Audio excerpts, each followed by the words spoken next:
দুনিয়ার রীতিনীতি যেদিন থেকে ৪ আনা বুঝতে শিখলাম, সেদিন থেকে মনে হয়েছিল দুনিয়ায় চলার জন্য একজন বিশ্বস্ত বন্ধু দরকার। তারপর থেকে শুরু হলো আমার বন্ধু খোঁজার বিরতিহীন যাত্রা।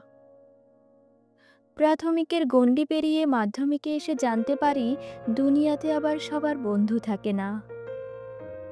আবার জানতে পারলাম মাধ্যমিকের গণ্ডি পেরিয়ে উচ্চ মাধ্যমিকেও অনেকেই বন্ধু পেয়ে যায়। অবশেষে আমি মাধ্যমিক, উচ্চ মাধ্যমিক শেষ করে বিশ্ববিদ্যালয়ে চলে আসলাম। তবুও বন্ধুর সাক্ষাৎ পেলাম না। তারপর ধরেই নিলাম সবারই বন্ধু হয় না। আমি সেই সবার মধ্যে একজন। এরপর থেকে মানুষের মধ্যে বন্ধু তলাশ স্থগিত রেখে বন্ধু তলাশ শুরু করলাম যান্ত্রিকতার মধ্যে। এদের সাথে দেখি ভালোই সময় চলতে লাগলো।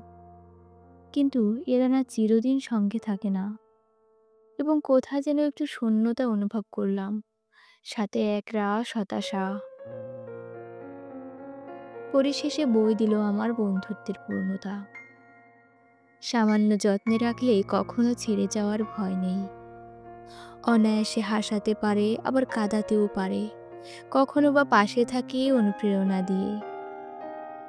আমিও যতটুকু সময় কাটাই মনটা ফুরফুরে থাকে।